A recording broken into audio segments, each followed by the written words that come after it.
I lied. We're going to do another video. Why? Because something popped up in my brain, which doesn't happen often, but we're going to talk about it anyways. We're going to take advantage of the opportunity. But I'm going to talk about food again, of course. So, as I've said prior, there are so many topics that you can talk about when it comes to food, on a meal plan, trying to drop weight, trying to put on muscle, trying to build a physique. And what I'm going to talk about is how to figure out your calorie deficit. Now, why in the fuck would I bring this topic up when there are so many other videos that talk about this? Why? Because even though they talk about it, it's almost like, for some reason, these fucking people treat it like it's you know, like a secret. They kind of give you like a peek through the curtain, but they don't give you the fucking details to do it. I've been doing this for 3.5 years and I still can't get the shit right. All right, so I'm just now figuring it out, and it is working. Well, it's fucking working great. But here's what I want to talk about on how to figure out if you're in a deficit and how to get into a deficit where you're not feeling like you're ready to eat your own fucking leg. You know, in the best way to do it and the simplest way of doing it, it takes 5 seconds for anyone. And this applies to anyone. Now, granted, there's going to be some there's going to be some higher and lowers where you're going to have to adjust, but this will at least get you on the playing field on what you need to do.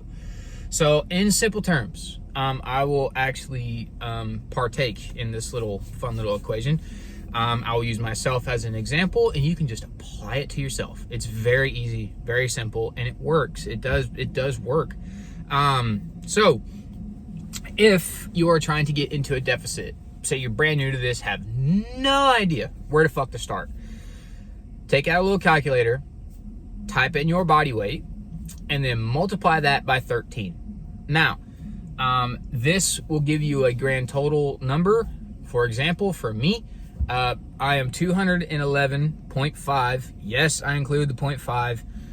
No, you don't have to, but I did just because I'm just OCD like that. Cool, whatever.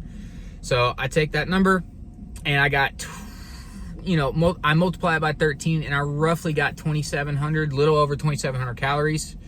And now, what are we going to do with that number? We are going to subtract 500 from it, because we are going to put ourselves in a 500 calorie deficit.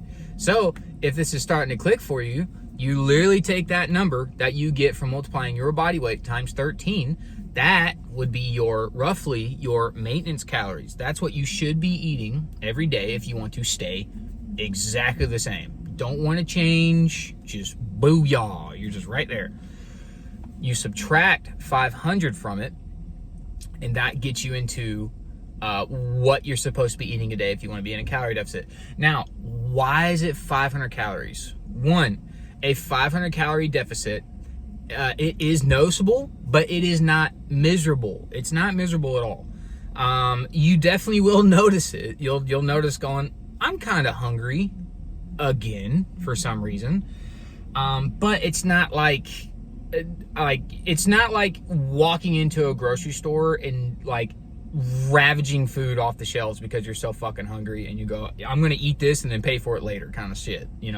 We definitely don't want to be in that, because in that scenario, in a very over dramatized scenario that I hope no one's ever actually done, you can rebound and the effects are 10 times worse than where you started. We don't want to do that. What's the point of putting in all this effort if you're just gonna be right back to going fat?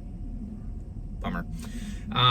So all you gotta do is take that, make it work. But another little tip about the 500 is, and specifically why would it be 500 is because if you multiply 500 times 7, they get you to 3,500. Why is that important? It's important because the average person, so we're gonna say somebody from 150 to 200 pounds, we'll bump it up to 220 if we like, that range of body weight can burn 3,500 calories and will burn that will burn a pound of fat, roughly. It's not all fat, some muscle, some water, some other stuff, but the target is fat. It's roughly, you're burning something, so it does have fat that you're burning in the same situation. Anyways, so if you're wanting to drop weight on a very consistent basis, I know it's just 1 pound of fat, and I know it sucks weighing in every morning and you're just waiting for that next number to go down. But if you want to do it correctly, if you want to do it in a healthy way, and if you want to do it in a consistent, non-miserable, pain in the ass way, you want to roughly average 1 to 2 pounds a week. And starting off, by the way, when you start off in this deficit, you are going to drop a fuck ton of weight, especially if you're new to this, because you are retaining so much water from your everyday habits. Once your body realizes, okay, we don't really need all of this anymore, it will flush it out once you go into a deficit. So for new people, lucky for you, you're going to drop a lot of weight, but don't get excited because it's not fat, it's just water. Okay, that's all it is. You're just speeding up the amount of water being released from your body.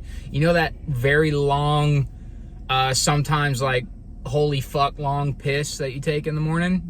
That's what you're doing. You're releasing water weight. That's what it comes from. So along with other stuff, you're releasing all kinds of shit, but you get my point. Now, how do we make this as accurate as possible? Well, what you're going to do starting off is you're not going to do that calculation right now, right? Depending on what time you're watching this video, do not get off this video and immediately get butt-ass naked and weigh yourself in and then do the equation. Why? Because unless you are just now waking up, and it is highly unlikely you're watching this video as you wake up, you are going to get an incorrect number and you're going to fuck yourself over.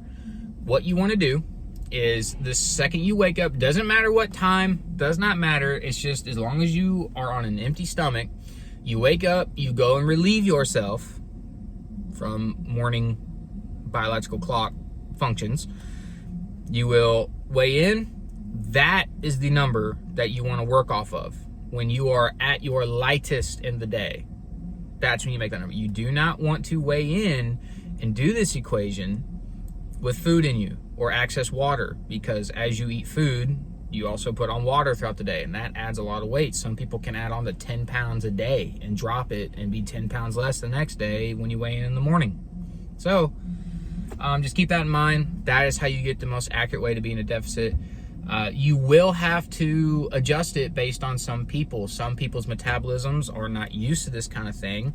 Some work faster, some work slower. So you may have to up it by 100 calories or lower it by 100 calories. I really would not lower it more than that or raise it more than that, but go off of what your body is reacting to. After the first 2 weeks, do not touch anything. Don't adjust anything until after your first 2 weeks, because after those first 2 weeks, your body will start becoming more understanding of what's going on. It will make adjustments, and you'll kind of be in a nice little rhythm. That's when you want to make adjustments. Nothing drastic, nothing dramatic, very slight adjustments, tiny little bits. And every adjustment you make, put it this way, every adjustment you make, you have 2 weeks. Then you can make another adjustment. That's what you need to do.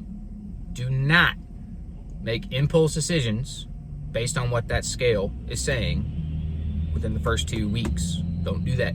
Big no-no. You're gonna run yourself into a ditch that you can't get out of. So, I think that's all we're gonna talk about. I think that's it.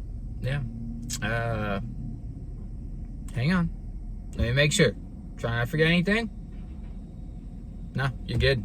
Go have fun. Get into a deficit. Go get better. Try to have a better life. Somewhat. Anyways, fuck off. Goodbye.